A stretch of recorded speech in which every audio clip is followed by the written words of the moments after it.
This is our inaugural episode. It's imperfect, better after broken. I have been looking forward to this moment and this conversation. Yeah, me too. We've been talking about this for a while, planning and scheming and working through the nerves to be live and ready to roll right now. I'm pretty stoked. I've been looking forward to this all day. So I'm glad you're here with me, and I'm glad our listeners are here with us as well. This conversation is an invitation, I think, to think differently, to really look at our perspectives and to have some fun. I love hearing your stories and I learn a lot from you. Looking forward to, especially our topic today. I always leave our conversations thinking a little differently and being a little more curious.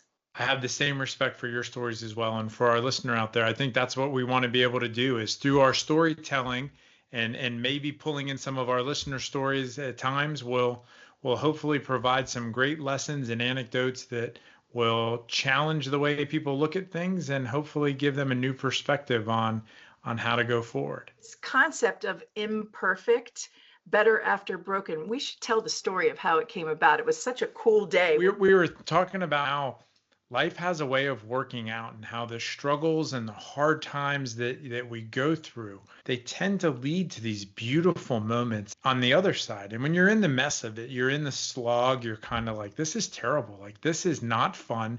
I'm not enjoying it. Whether it's a breakup that you went through in high school, the pitch you wish you would have swung at during Little League, or the presentation that didn't work out well but led to something else later on, the ability to iterate and to learn and to grow reminds me of the wonderful Philadelphian, Yo Adrian, I'm still here, right? And Rocky IV, when Rocky is just like after he got pounded by Drago, right? Like, he's still there. Getting back up after we break or we fall or we swing and a miss. The Japanese proverb, fall down 7 times, stand up 8.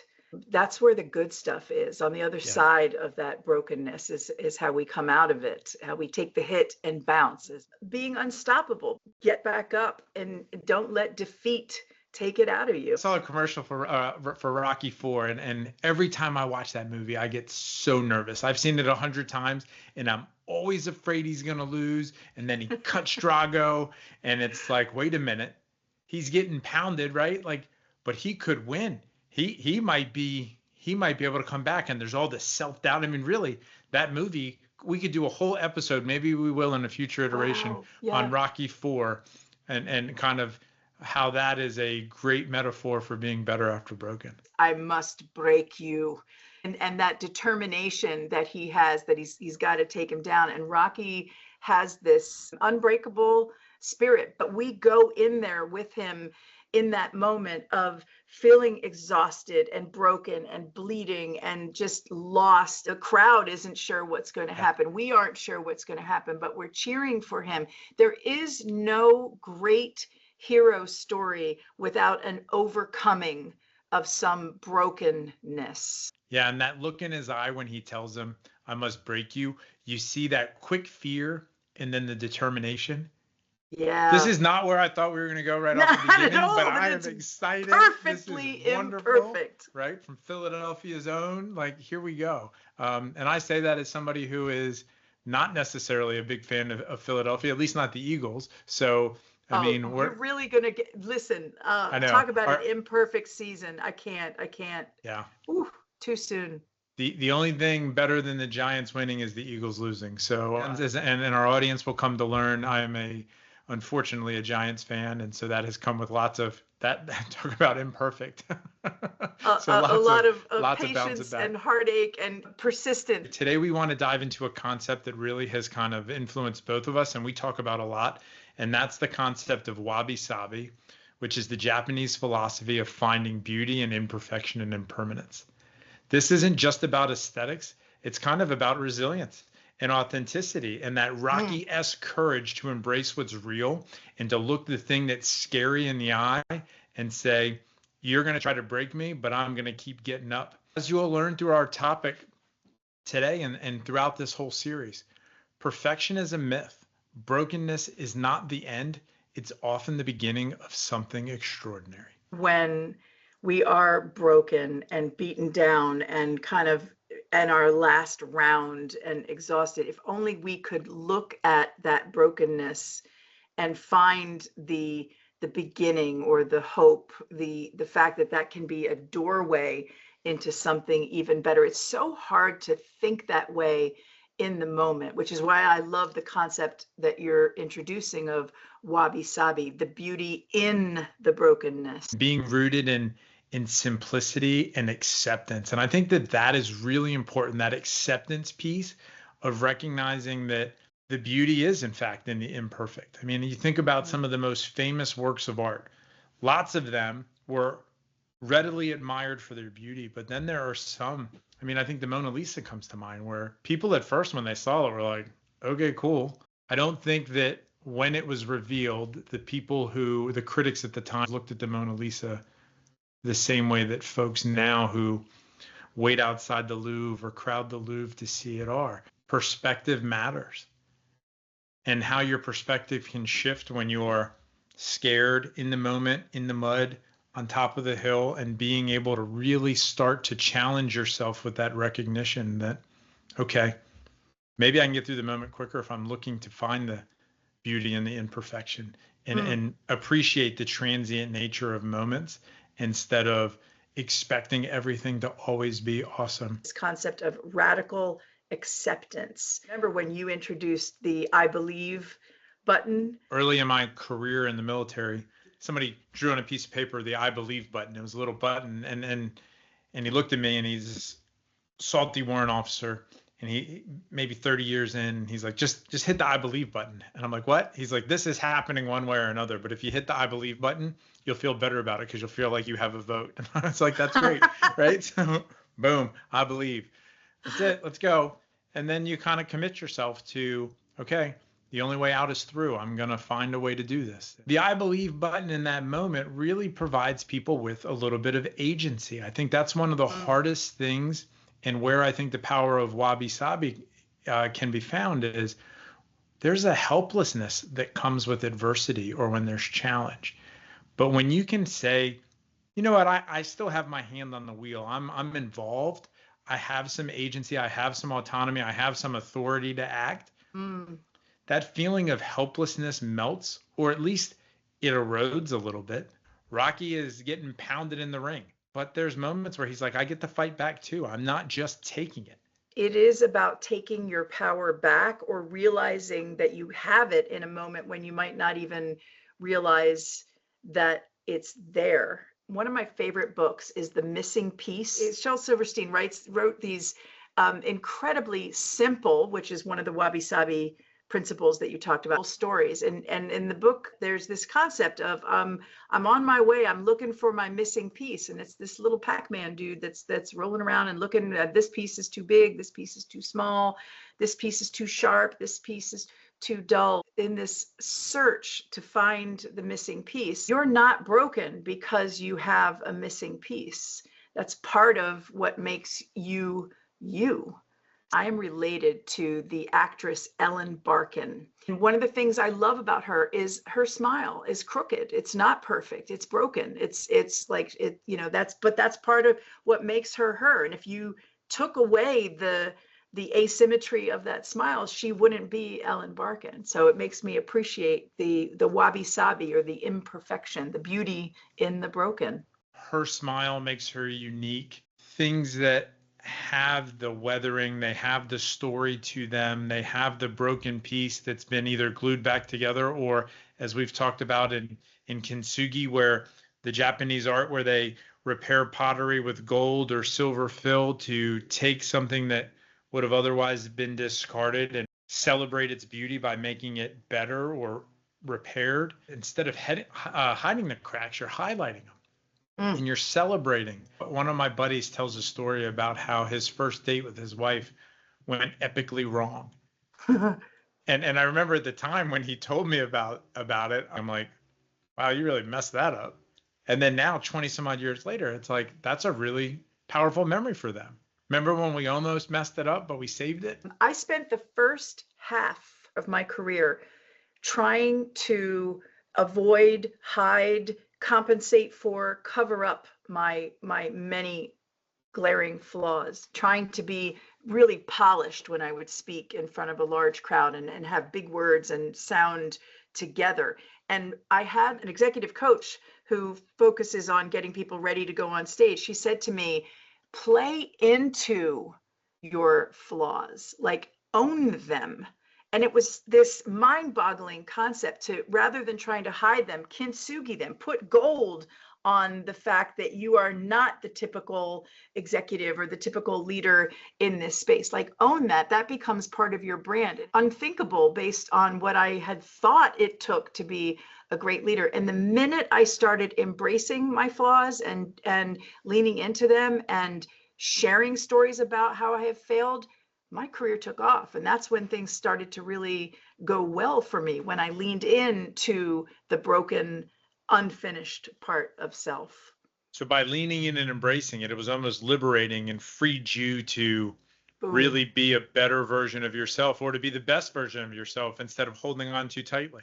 What if your mistakes, your failures, weren't things to hide, but things to embrace? What are the teachings of Wabi Sabi? There's 5 major teachings of Wabi Sabi. The first is, through acceptance, you find freedom. Out of acceptance, you find growth.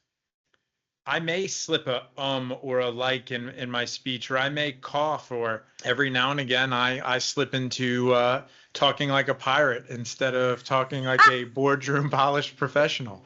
And I can be embarrassed by it, which I am at times, or I could just apologize and keep moving. When my Philly comes out, I gotta be worried about it. How am I coming across? Every now and again, I'll drop a well-timed y'all in from growing up in Southern Maryland, and people are kind of surprised because they just don't expect that. And so, yeah, it's like, yep, I grew up in a small one-stoplight town. These are the things that happen. I will say words like y'all in fixin'.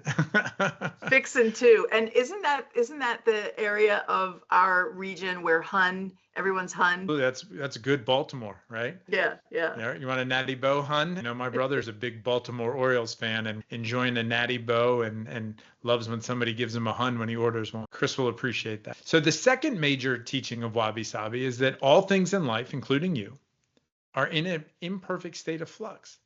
So strive not for perfection, but for excellence instead. When you think you're doing really great in life, savor those moments. My grandfather said to me, be in that moment and celebrate, take your victory walk, but don't get too comfortable on that part of the journey, because you're also going to have to get comfortable during the parts that don't go so well and where things fall apart. But remember that neither of those peaks or valleys are forever. I really value that concept of imperfect state of flux. Yeah. Strive not for perfection, but for excellence. And it reminds me, my favorite Vince Lombardi quote: we will relentlessly chase perfection, knowing full well we'll never attain it, but hoping we'll attain excellence in the process. If you have a really good process in place, then you can account for outside factors that, we did everything right, but the snow came, and so I couldn't make the delivery date, right? You can't control the snow,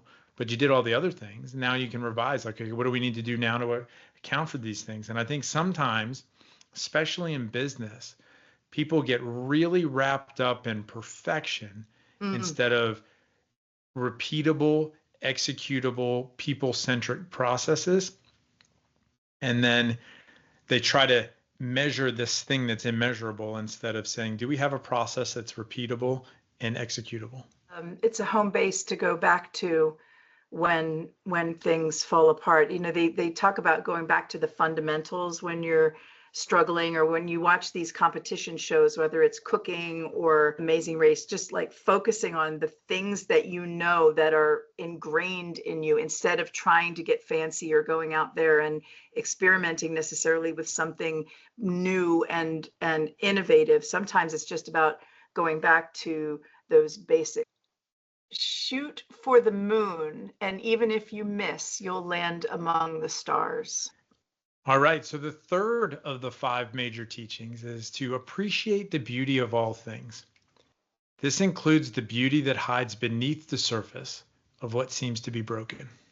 The less than perfect parts of the painting.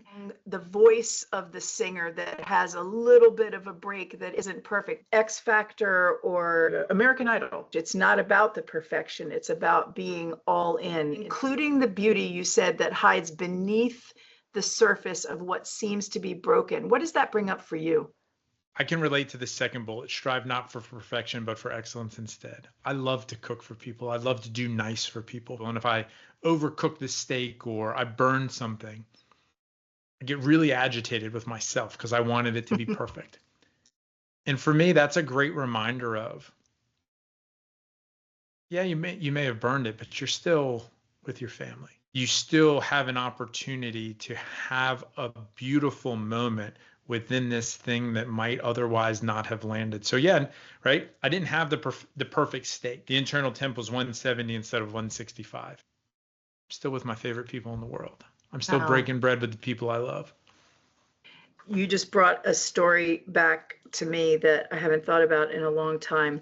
My mother's famous John Denver pork chops.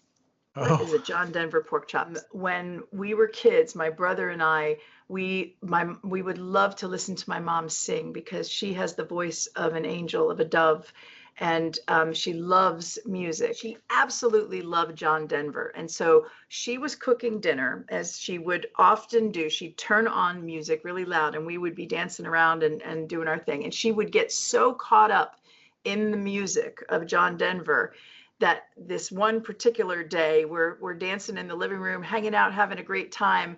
And my little brother said, "Something smells like smoke."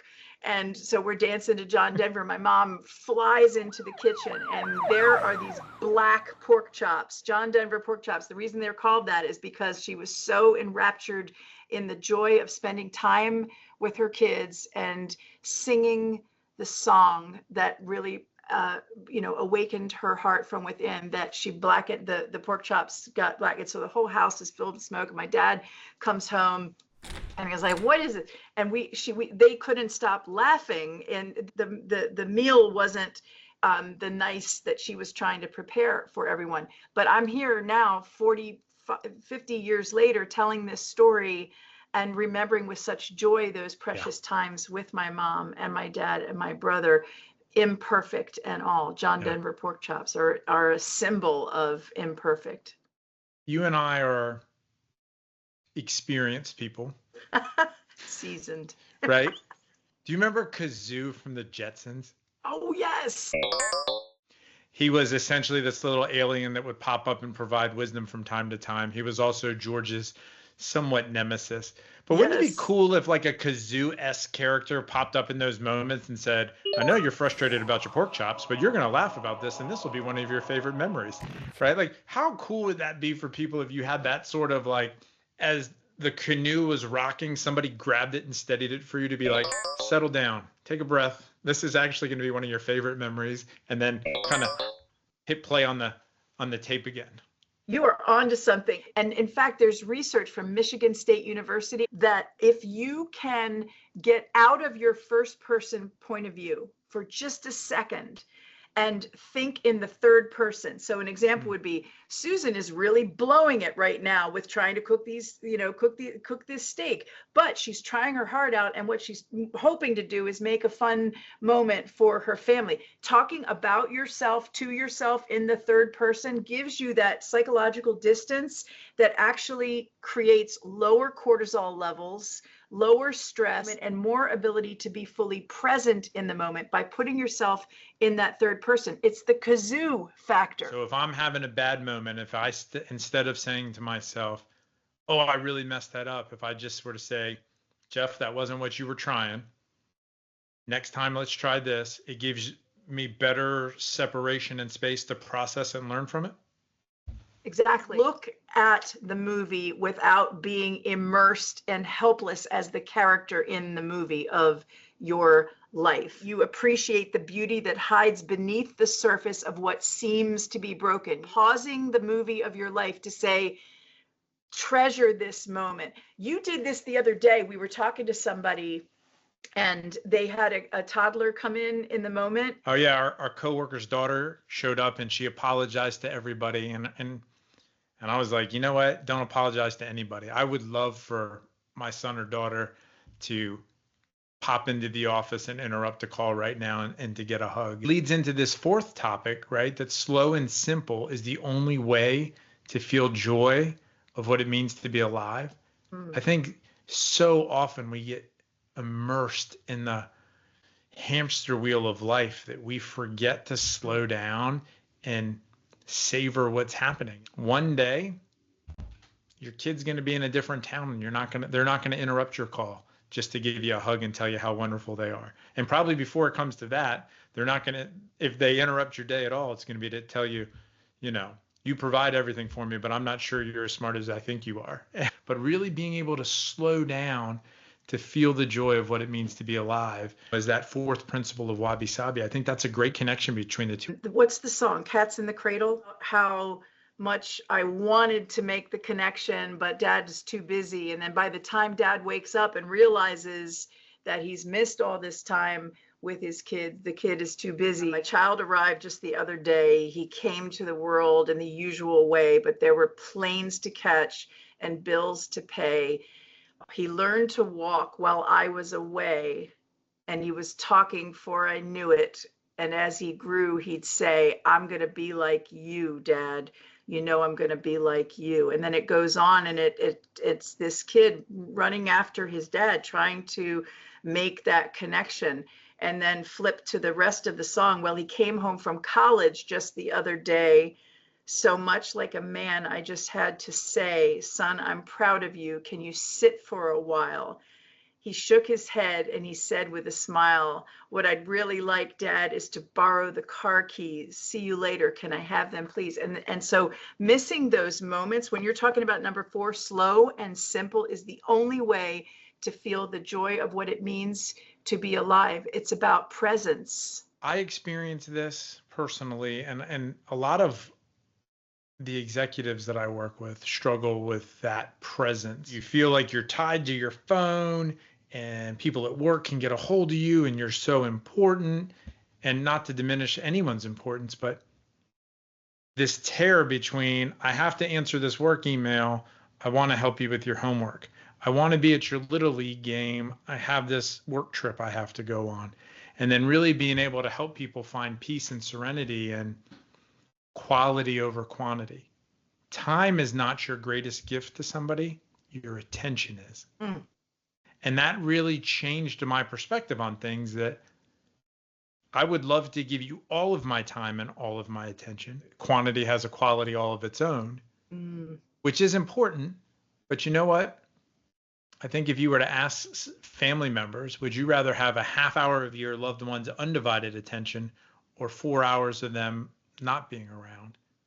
And being distracted and, quote, the myth of multitasking, which now research tells us is not a thing. Multitasking is simply rapid succession of serial attention switching, which is deadly on productivity. And there's no such thing as true multitasking. So would I rather have a half an hour of dedicated and thoughtful attention or 4 hours of distracted parallel presence? I'll take that half. I'll take 5 minutes of meaningful attention. I find as my kids are older and more engaged in more things, sometimes just asking them and giving them a choice too helps with that. Slows it down and honors their perspective too. Hey, what would be better? Would you rather do something for a half hour, just the two of us, or you want to sit down and watch a movie and we can both play on our phones while we're just and coexist together? There's beauty in both, but I definitely think quality over quantity wins out, at least in my perspective. For the joy of what it means to be alive, slow and simple, and being intentional with what you do with your energy. If you can put your phone away, you will make a massive difference with the person you are connecting with. Eye contact and true dedicated attention cannot be overestimated. There is research that when you're physically in a room with someone and their phone is present, even if it's turned upside down and put across the other, just the presence of the phone in the room has a significant diminishing effect on the power of and the other person feeling heard, seen, and valued. Just the presence of the phone. So I am now making myself, when I go to a meeting, not bring my phone out, which kills me, because what I want to do is I want to scroll and I want to check and I want to keep track of the time. But what we are not doing enough of is having full presence. So I love number 4, slow and simple, the only way to feel joy of what it means to be alive. So the last one, and this one may be my favorite, and it's probably the one I'm working on the most personally, is stop chasing happiness.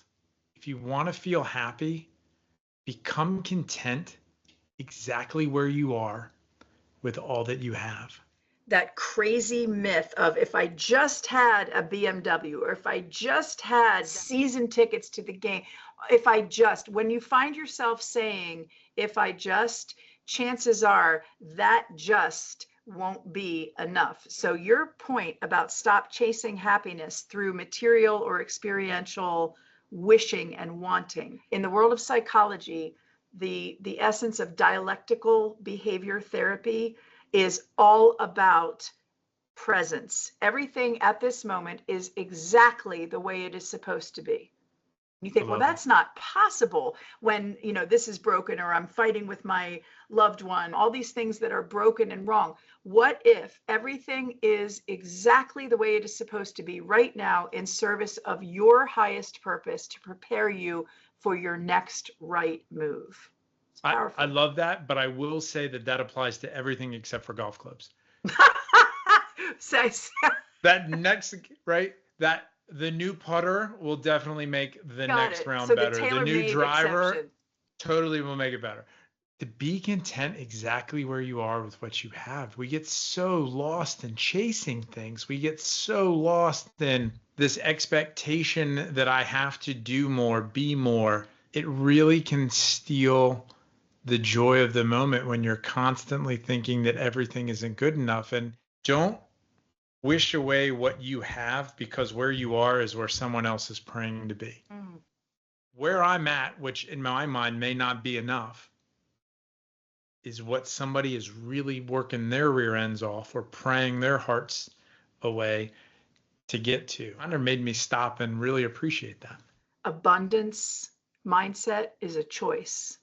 Recognizing what you have right in front of you, and how your point of frustration and deficit or scarcity would be someone else's wildest dream. It allows us in the moment to entertain the notion of enough. Part of that is the American dream, is we're always striving, we're always reaching, we always believe that there can be more. And I'm all for that. I am very much a striver and an innovator and a, what can I learn and do next? That's an achievement mentality that I will not give up. But what I will create for myself that is transformational is the notion that along the way, I can be grateful and joyful for the enough that I have in that moment. So thank you for introducing that concept of becoming content exactly where you are with all you already have. You hit a key word in the beginning, and when we were talking about, my barber Roger brought it up too, right? About perception. I think if we were to distill it down to not only perspective and perception, but another word would be appreciation. I could have cooked the steaks perfectly, but I'm still with my family. The kazoo-esque moment of John Denver pork chops stopping. I really thought for a second that was a recipe, by the way. I was like, I got to Google John Denver pork chops, right? But now I'm going to play John Denver tonight because my family's a little tired of me playing the red clay strays. That moment of being able to really have not only the perspective of recognizing what you have, but also the appreciation of it. I'm going to admit something. I went to a workshop on portrait photography. I'm a photographer. And she started out the workshop with this single quote on a black screen. You never know the value of a photograph until it is the only thing you have left. Oh, wow. And it was like a gut punch. And that set the tone for appreciating the moment. So I went that same day and I picked up my mom and we just sat in the car and I said, can I hold your hand?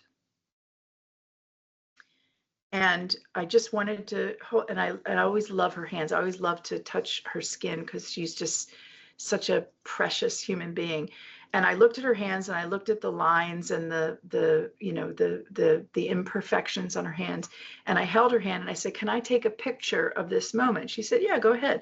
So I took a picture of us holding hands, of just our hands in that moment. And we will never be that old again, where, time marches, the cruelty of time marches on. But I have a picture of that moment. And in that moment, nothing could have been finer or better or more precious or more perfect than sitting with my mom. And having appreciation like that, Jeff, I know it's fleeting. I know I don't go throughout every day going, "I am so glad we're in this meeting, dealing with this Excel spreadsheet. What an abundant moment."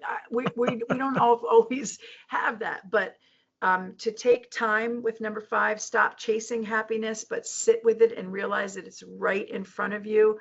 I wonder what our listener is able to conjure when they think of the abundance they have. And I wonder whose hand they might grab and take a photo to appreciate that moment. Yeah. Yeah. It's so powerful. I love that. I was thinking, I have a picture behind me of my dad and I. My dad passed away quite a while ago from cancer. And I have a picture very similar that at the moment when that picture was taken, I was not thrilled with my father. I was not having a good time. He was pulling my first loose tooth. I was not thrilled. And he's laughing. And my father had the most wonderful smile and the most wonderful laugh. And I remember in that moment, I was furious. And now I look at that picture and it just makes me chuckle. Because as a father, I can relate to I can relate to his experience, but my experience is still very visceral from that moment. Had Kazoo said to me, "Settle down, Jeffrey, you're going to look back on this and love it," I probably wouldn't have listened. But now that I'm so glad that my mom took the picture. And at the time, I remember taking the picture and being like, "This isn't funny." I was a bit of an emotional kid. And so I know, right?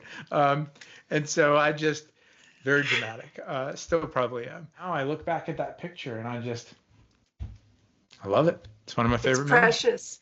When we as mentors or parents or friends perhaps who have just been a little further down the road, when we are able to have perspective, and like in that moment, your dad knew that it was not the end of the world for you, but you didn't know that in that moment when you're in pain or you're embarrassed or you got this gap, when you are able to have further vista than the person you are with, take the gravity of that moment and the preciousness of their vulnerability and hold that space for them, even if it makes you giggle, because that giggle he had was partly because he knew that you were going to survive that moment, but he also could connect to just how desperate you felt in that moment. And your mom, as she's snapping that picture, there's empathy and there's sweetness, but there's also the joy of knowing that life does go on and it does get better, the transience of this suffering.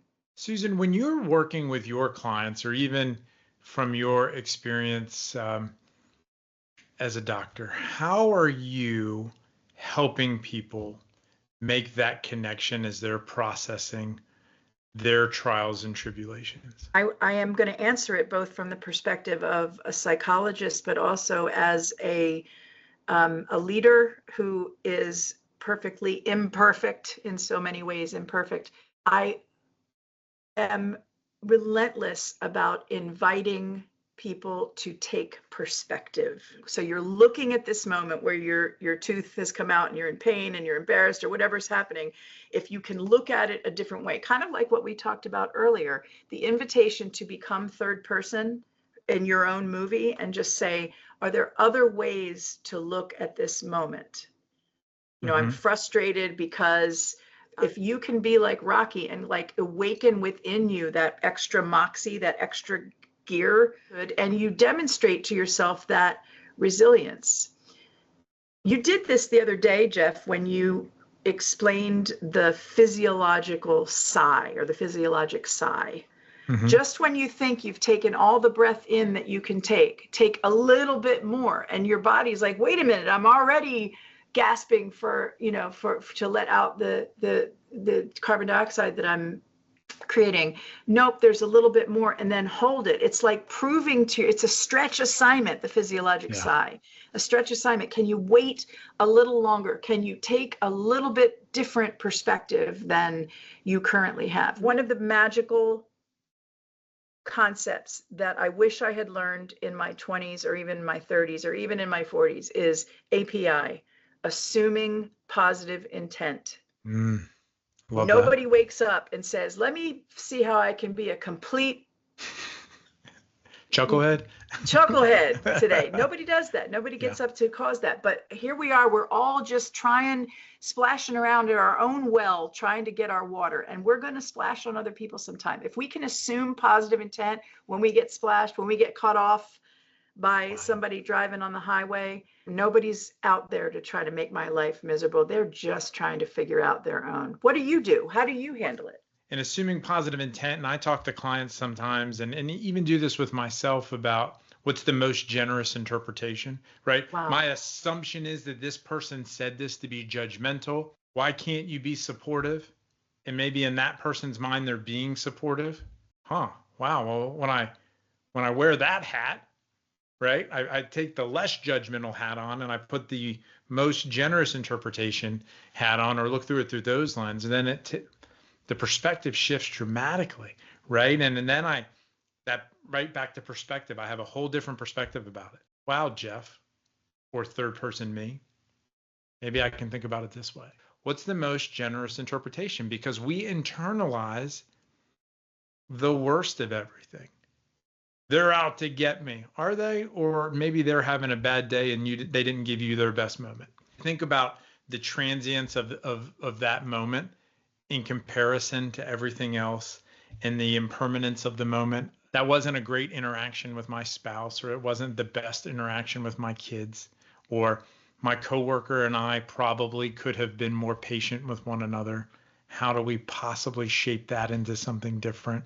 The repair process of putting it back together, or appreciating that you could have a John Denver pork chop moment or a pull the tooth moment with anybody in your life. And then moments, whether those moments are days, months, weeks, years, that could be the thing you laugh about. Like my best friend, Brian, and I, one of my best friends, we first met on a golf course randomly, and we got stuck in a thunderstorm for an hour, like lightning everywhere. It was pouring so bad we couldn't drive from underneath the tree we were in because like we were really kind of worried.